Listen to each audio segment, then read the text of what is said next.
दोस्तों, आज हम बात करेंगे करवा चौथ की। करवा चौथ का व्रत भारत में स्त्रियां अपने पति की लंबी आयु के लिए और अपने परिवार की सुख समृद्धि के लिए रखती हैं। वैसे तो करवा चौथ के दिन को मनाने के लिए औरतें निर्जला उपवास रखती हैं, जिसमें वह जल का भी ग्रहण नहीं करती। ना ही वे कुछ खाती हैं और ना ही वे कुछ पीती हैं।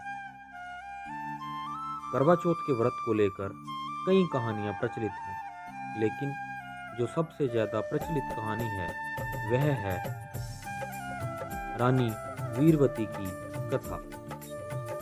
इस कथा में बताया गया है कि एक समय रानी वीरवती नाम से एक महारानी थी। उनके 7 भाई थे जो अपनी बहन को बहुत प्यार करते थे।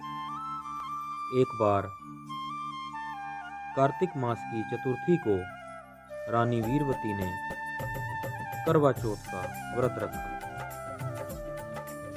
वह भूख प्यास से व्याकुल थी, लेकिन अपने पति की लंबी आयु के लिए उन्होंने वह व्रत रखा हुआ था। लेकिन उनके भाई उन्हें बहुत प्रेम करते थे, इसलिए उन्होंने घर से थोड़ी दूरी पर एक पीपल के पेड़ पर कुछ इस तरह से दर्पण बनाया कि चांद निकल आया है, और अपनी बहन को जाकर कहा कि वीरवती, वह देखो पीपल के पेड़ के पास आपको चांद दिखेगा, आप अपना व्रत तोड़िए और कुछ खा लीजिए।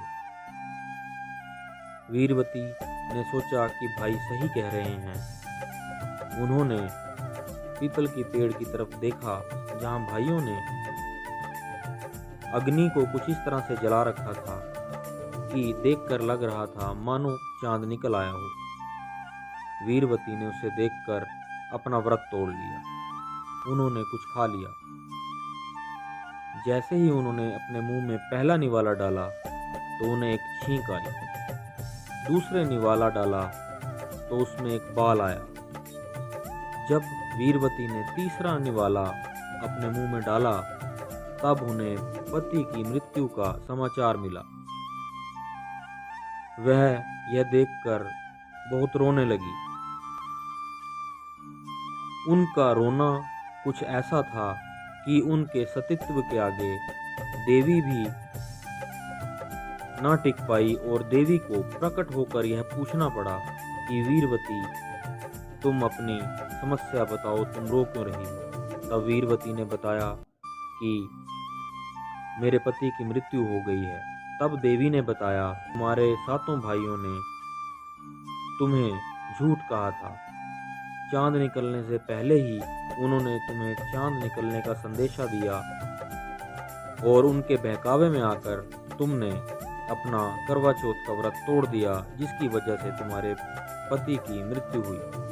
जब देवी ने यह बात रानी वीरवती को बताई तो रानी को बहुत दुख हुआ, लेकिन रानी ने दोबारा से करवा चौथ का व्रत रखा, और उनके दोबारा व्रत रखने पर यम को भी मजबूर होकर उनके पति को प्राण दान देना पड़ा, और रानी वीरवती के पति जीवित हो गए। तब से करवा चौथ के दिन औरतें अपने पति की लंबी आयु के लिए व्रत रखती आ रही हैं, और अपने परिवार की सुख समृद्धि के लिए भी प्रार्थना करती हैं। आशा करते हैं हमारे द्वारा सुनाई गई यह कथा आपको अच्छी लगी होगी।